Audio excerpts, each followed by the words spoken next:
Hey nerd family, and welcome back to another video. As you may have saw in the title and thumbnail for this video, today we're going to be unboxing and doing a quick setup of the new Chromecast with Google TV. Currently it's still in the brown box, so we're about to cut that open. I'm going to go ahead and roll that intro, and I'll see you guys back here in a second.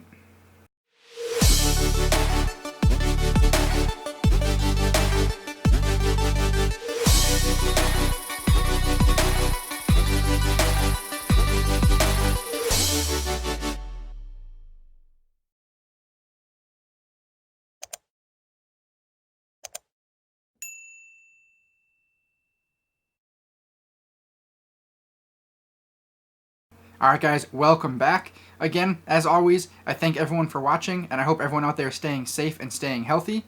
And we're going to go ahead and jump right into unboxing this today. Get our handy dandy knife.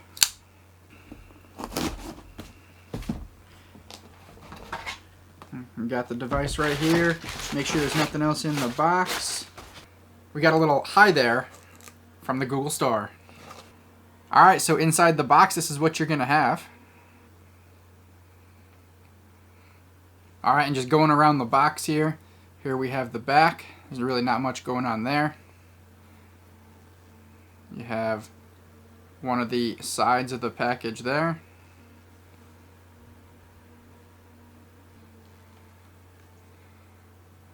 There's the other side for you there. And there's just some barcodes and stuff on the bottom there. So nothing really too fancy going on the box there. Let's go ahead and cut this open and see what we got.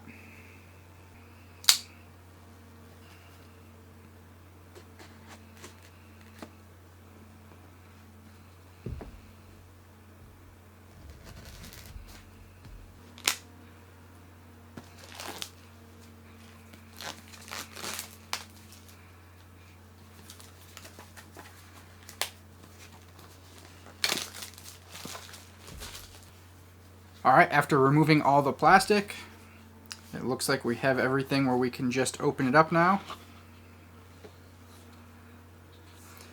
Slightly different from most Google products. Most Google products have like a lid that lifts off the front. I've mentioned in some of my previous videos, but not a deal breaker. Doesn't really matter. Just slightly different packaging on Google's end. Inside, you're going to take your first item out. It's going to actually be the device itself in this box here. We're going to set it aside for a moment.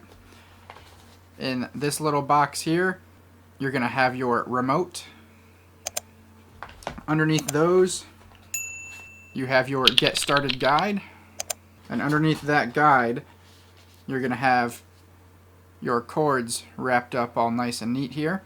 And if we take it off, your brick's going to be a full-size USB port there. And then, of course, your cable is going to be the USB to USB-C for the charging there. And then you do get some, looks like non-branded batteries for the remote. So let's open up this remote here first. Save the best for last. Now you can get this in 3 colors currently. I did go with the white that I believe they call snow. I'll put the color options up on the screen after. We're going to kind of take a look at those.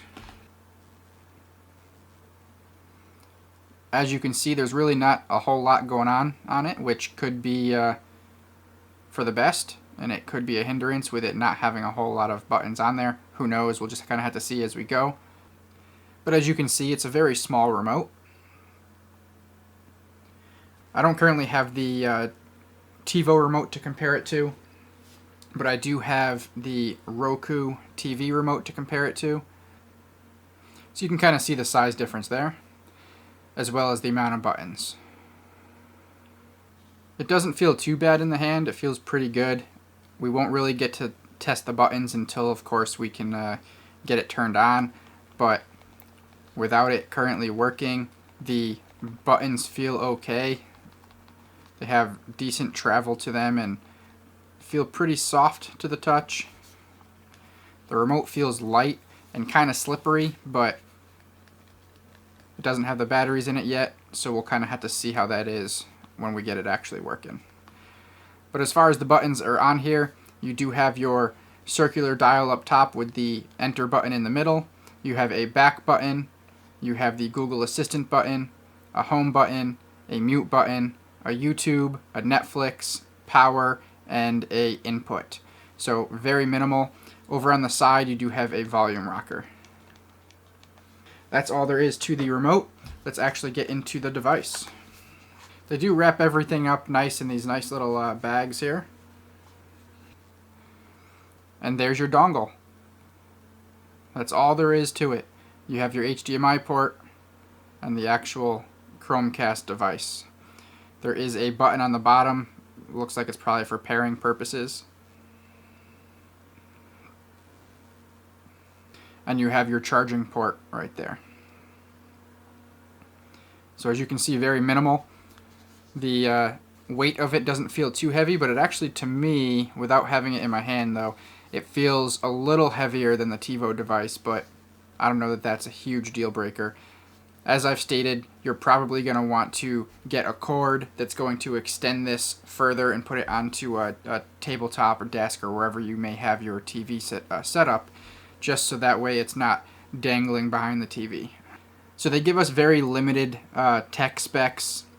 So I'll give you some of those tech specs right now. It just doesn't give us everything that we want to know, but that's okay.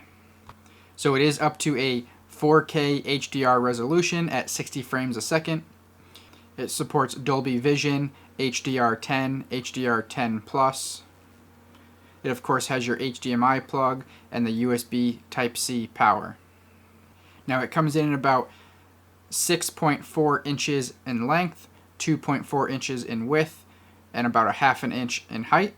It does weigh 1.9 ounces or 55 grams. It has Wi-Fi 802.11 AC, which is both a 2.4 gigahertz and 5 gigahertz connection. It does have Bluetooth, and of course it runs on the Android TV operating system.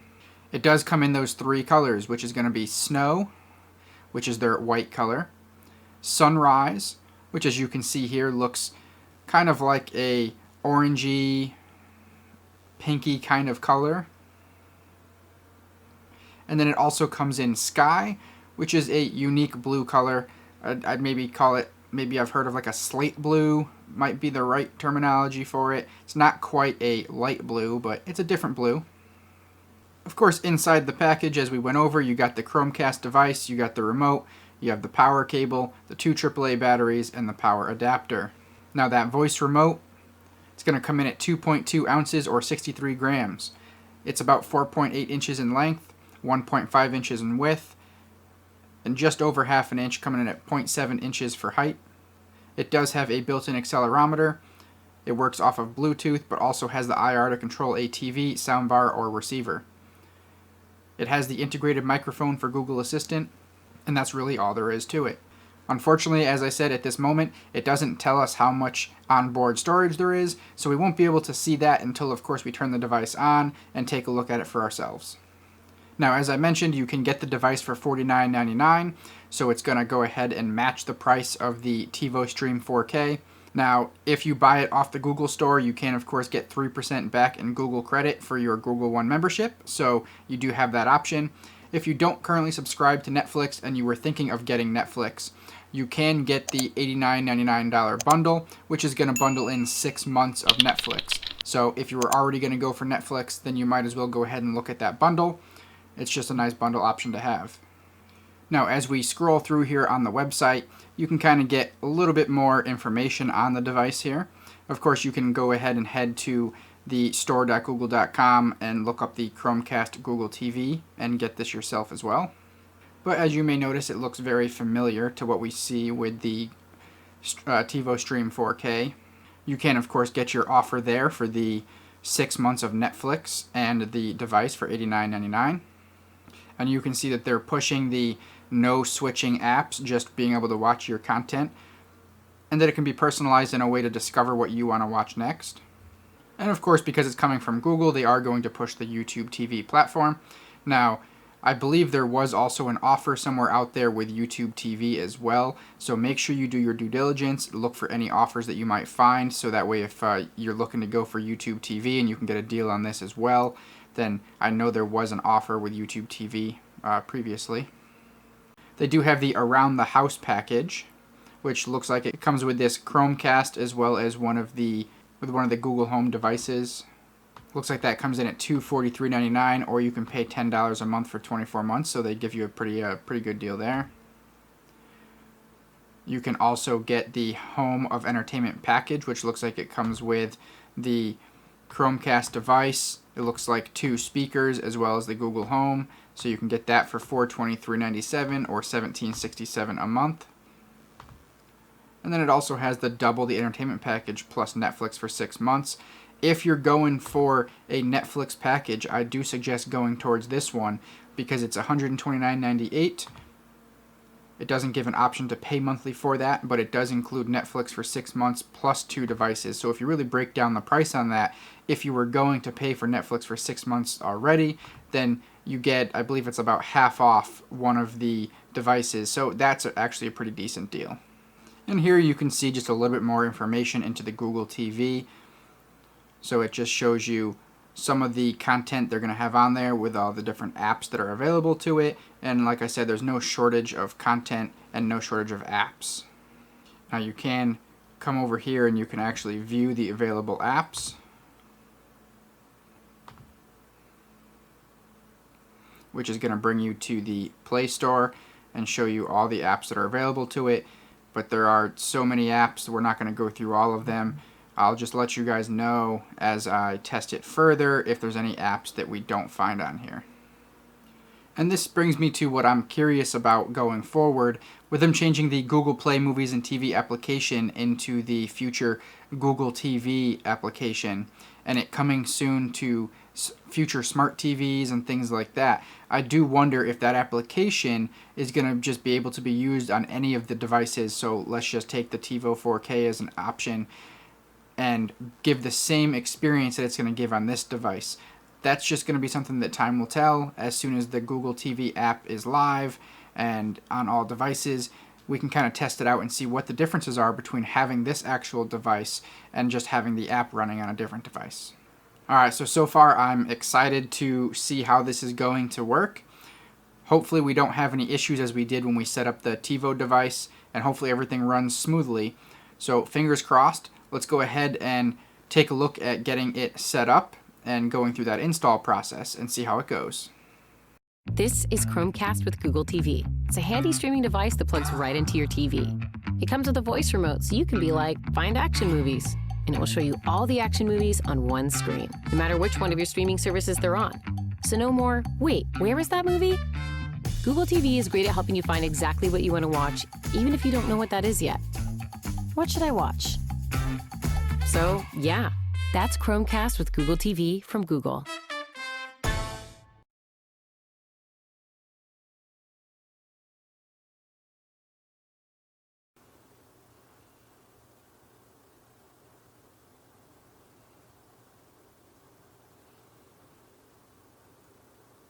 Alright guys, so as you can see, we have the Google TV loading up here.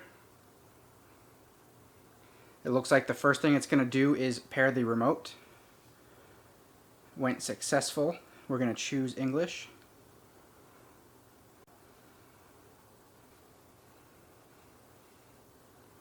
And of course it's now wanting us to either set it up with the Google Home app or set it up on the TV instead. Alright, so we're going to go ahead and do the long way, set it up on the TV, which says it may take longer and requires typing with the remote.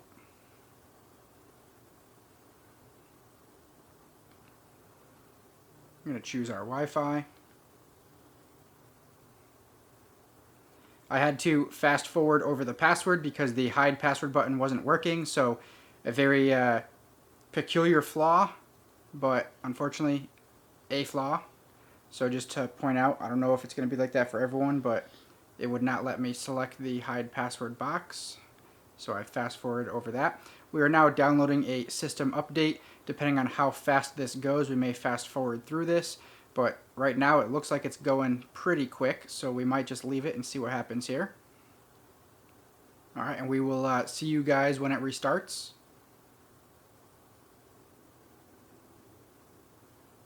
Alright, so it's going to restart here and come right back up here momentarily.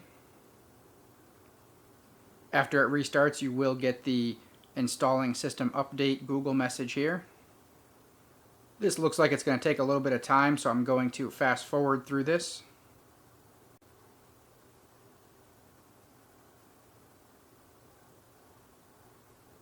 Alright, it's nearly done here. Looks like it may have restarted again. So you will get a few restarts as you first initially turn this on.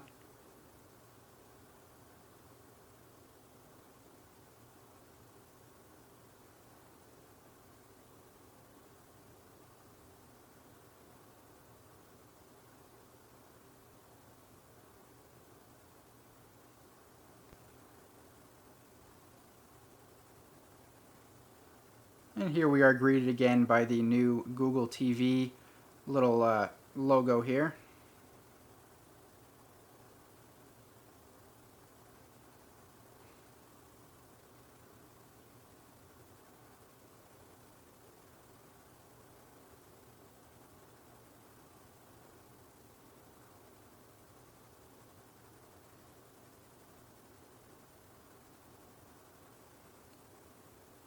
Alright, now because we didn't link it with the Google Home earlier, it wants me to sign into my Gmail account or my Google account. So we're going to go ahead and do that. Alright guys, well we hit our first real snag here. And I don't know if the batteries they sent me are dead or what, but the controller is no longer working. So we're going to try some new good name brand batteries and hope for the best. Alright, so to confirm, we did put in new batteries and it's working again. So I don't know what kind of crap batteries they sent here. There's no name or anything on them.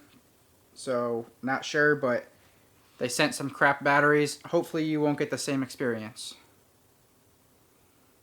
Alright Google, I don't know what you got going on, but you sent crap batteries and you're not making it very easy to get this thing going here. So just so you guys know, I've sent this two-step verification to my phone twice. I've said yes twice. I could try it a third time, but I'm not trying to lock myself out of the account here. So we're going to have to go and say try another way and see what options it gives us.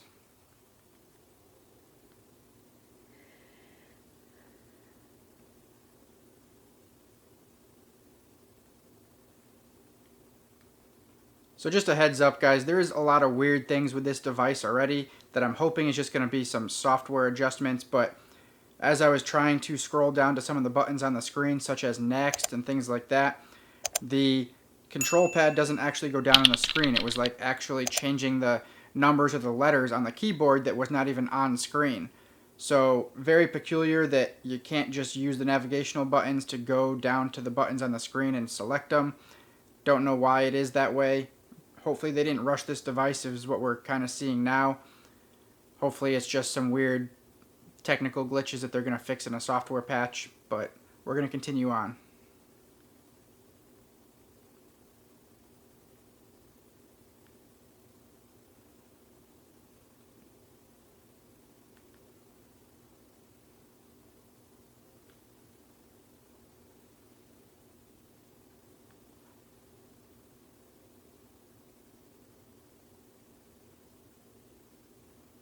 Of course, as you're going through the setup, some of it's just going to be determined by how you want to actually set it up. But of course, I want to be able to use this to its fullest, so I'm going to accept everything and allow everything here, especially when it wants me to search across different apps. I want to be able to allow those apps. So it's going to have us select our services here. From what it looks like, we can't get up to the top where it says YouTube, Netflix, or Hulu. I assumed YouTube and Netflix probably weren't going to allow us to uncheck them because of the fact that they got some contracts there with Netflix, and of course YouTube is owned by Google. I don't know about Hulu, but it's not letting us deselect it currently.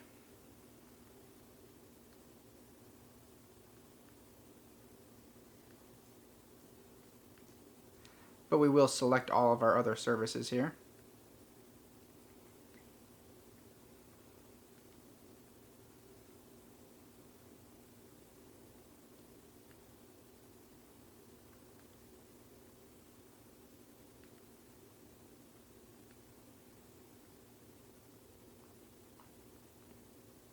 and then we're going to confirm.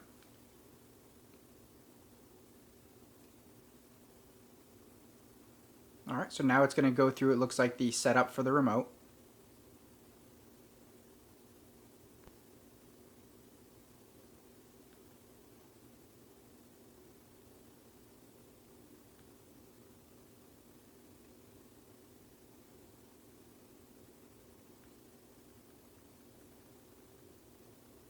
So you're going to choose your brand of TV or any other device there that it gave the option to set up.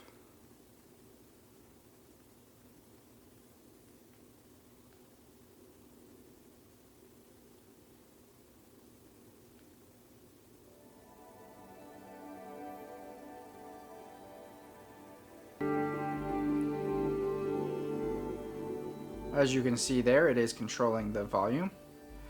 Now I go through my surround sound, so that's why you may notice I set the TV at 0.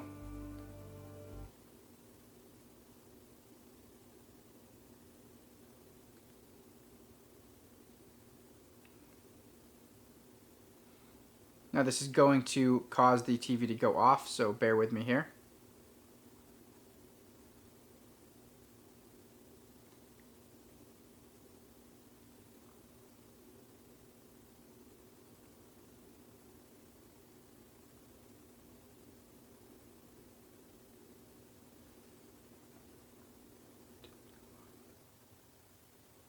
So the power button did control my receiver. It turned that off. Unfortunately, it's not turning it back on, but I never did program it for the receiver.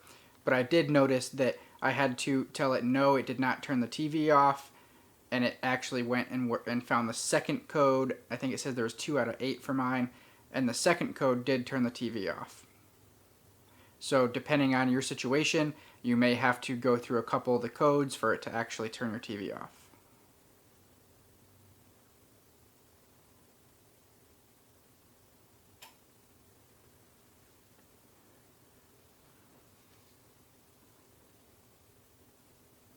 Alright, so we're going to go ahead and say yes, the TV now powers off.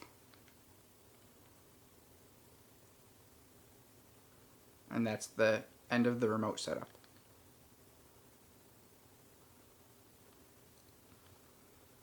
Now it's going to go ahead and install the apps here. Again, if this takes a little bit of time, I will fast forward through this portion. Well, and that's at 100%, so we are good.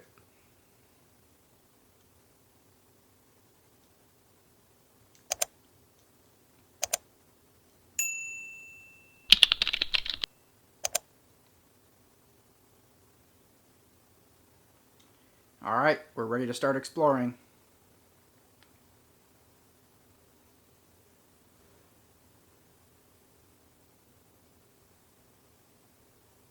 Alright, so first look here. Across the top bar we have search, for you, movies, shows, apps, and library. As you scroll down, you can see that you're going to hit the little ads section here that scrolls through a couple different services and what's on those.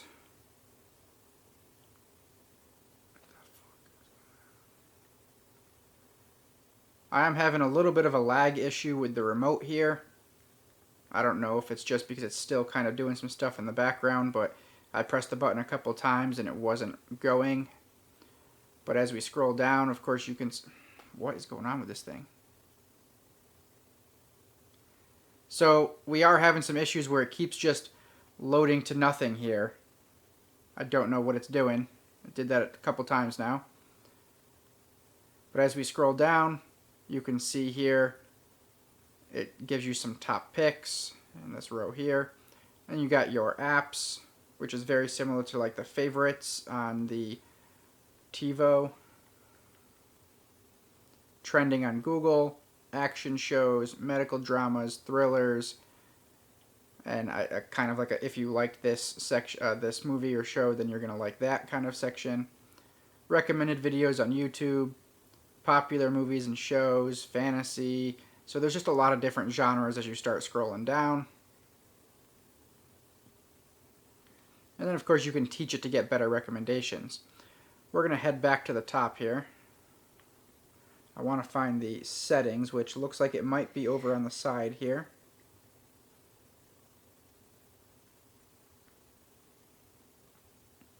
And the first thing I want to check here is what the storage size is.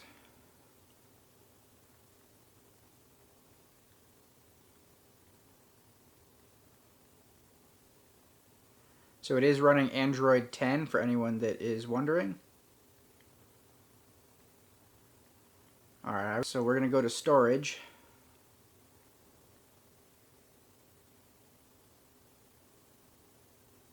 So total space is 4.4 gigs. I sure hope it's larger than that.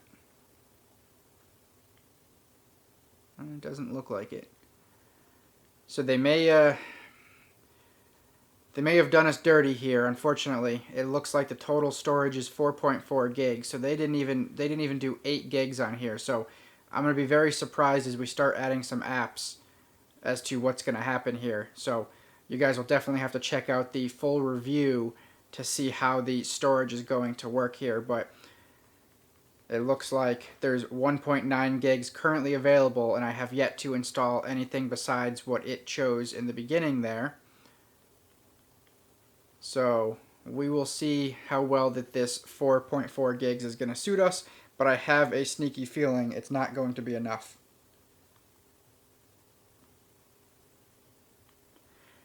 Of course, there's going to be all sorts of settings and tweaks and things that you can do, but I just wanted to give you guys a quick first look.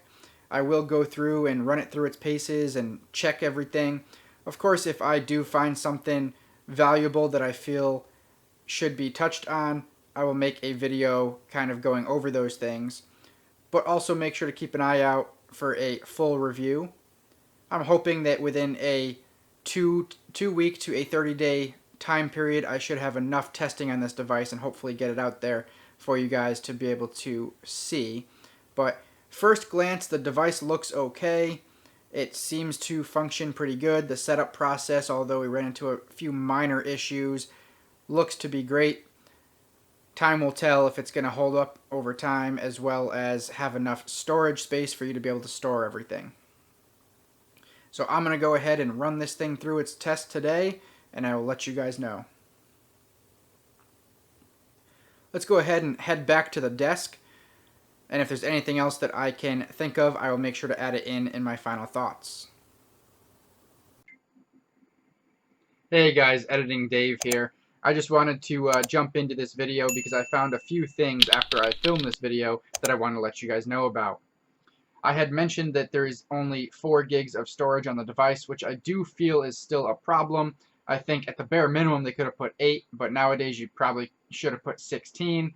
But regardless, 4 gigs will probably be enough to get most people, the apps that they use on there, but you may push the limits. So I still think they could have put more. Regardless, I did find out that USB-C port is going to allow you to plug in some extra peripherals. So really depending on what you're looking to do, if the 4 gigs is enough for you, you could just get a USB-C to a LAN port, so that way you can plug the Ethernet directly in and have your internet hardwired. But you can also plug in some external hard drives through the USB-C port as well. There's a lot of options out there just depending on what you're looking for. You can also get like a multi-device, so if you want to plug it in, that you can do your external hard drive and your internet and maybe some other extra peripherals on there as well. You do have the option to get a device that plugs in there and it will work. So that is good news. You can also take any external storage and make it internal. So you basically reformat that drive and make it internal so it thinks it's the storage on the device. So very good move there. So you do have some options. It just sucks that they only gave it 4 gigs out of the box. Now, a couple other quirks that I did come across that, aren't deal breakers, but they're just kind of weird, is that I did a search for Apple TV, even knowing that the app wasn't there. When I did that search, it came up, of course, saying that the app didn't exist, but gave me some other stuff. So it searched across YouTube as well as a few other places. The weird thing is that it actually shows the Apple TV series and movies. It goes in as if you're able to watch it. It shows like a little lock on there as if it wants you to log into that service, but you can't actually get anywhere. So you look at the show, you read the synopsis, you see the actors and all the features that it would give you if you're able to watch a show, but then you basically hit a brick wall. I think that it should kind of say something along the lines when you hit that wall there that this is not available on this service or coming soon, something like that. I think it's weird that it lets you get to it, but then it's just a brick wall and makes it look like you just have to sign in, but there's nowhere to sign in. Maybe it's good news. Maybe they're trying to lead into saying that it's coming soon, or they're just hoping that it's coming soon, or maybe they just want you to be able to see what shows are available, but then I still think it should say something to you. So kind of weird or peculiar, but I mean, it doesn't really matter. It doesn't hurt anything. It's just kind of strange. Now, also on the same realm there, I did notice it's only happened with one app so far, but I don't know if it's happened with any others, nothing that I've come across so far. When I go to Disney Plus is logged in, everything works fine. But when I want to browse what shows are available across the device here, it shows me shows that are on, or movies that are on Disney Plus, but all of them come up as a lock symbol, and when you click it, it basically says that you need to subscribe to the service. Now, when you click that subscribe button, it acts as if you're already logged in, and it goes to it, and you're good to go. But then when you back out and go to look at another one, that lock is still there, and it still says subscribe. So I'm sure it's just a weird little bug or glitch that they're probably going to fix, and it doesn't really hurt anything. It still works. It's just a little annoying that it makes it as if I'm not subscribed to it, and I have to take that extra little step there. But that's the only weird thing that I've noticed so far. I'm sure there's going to be some other things that pop up, and as they do, I'll let you guys know. But that's all I've found so far, and I wanted to make sure to get these added in for you. Now, we will do a head-to-head battle at some point with the Tivo Stream 4K and this device as well, because I think that they're so similar. We kind of got to see which one's going to, be top dog. So I'm still debating on which user interface I like better. I don't know. They're a little bit different, and they each have their own pros and cons. So I'm not sure exactly which one I like. My wife does like this one. It looks a little cleaner, and the way that some of the things are highlighted when you kind of scroll over them, she thinks it just looks a little nicer and better, but there are some trade-offs between the two. So I still don't know exactly which one I like better. For now, we're going to keep testing the device, seeing if anything else comes up, and of course, if it does, we'll let you know. But all in all, everything seems like it's working pretty good. And I do think with it being a Gen 1 device, there's going to be a lot of updates that come out to it. Just like with the Tivo Stream 4K, they've already released a few updates to make it better. And I think now that they have competition, both of them are going to be going back and forth, putting out updates pretty regularly and making some improvements. So I hope we have more to come. Hopefully Apple TV Plus does come to Google or Tivo, either one of them, sooner than later, to make one of them the perfect device. But time will tell, and we will see. We'll keep an eye on it here and let you guys know of anything that changes. That's all I got for this little jump in here. I hope you guys are enjoying your video, and I'll let you guys get back to it. Alright guys, of course, as always, if there's anything I forgot to mention, I'll leave it in the description down below. Make sure you guys head over to thenerdcircle.com and make sure to like and follow on Facebook, Instagram, and Twitter at Real Nerd Circle. I do hope you guys found this video valuable and hopefully can help you make a decision on which streaming device you're going to purchase. Of course, if you have any questions, comments, concerns, leave it in the comment section down below. Let me know what you guys are watching right now. If you guys enjoyed this video as much as I enjoyed making it, please give it a big thumbs up. Please make sure to share this video across any social media platform that you like. If you're not already subscribed, go ahead and subscribe, ring that bell so you get notified of any new videos to come out. Of course, you can follow the links on the screen to the older videos. And until next time, guys, stay nerdy.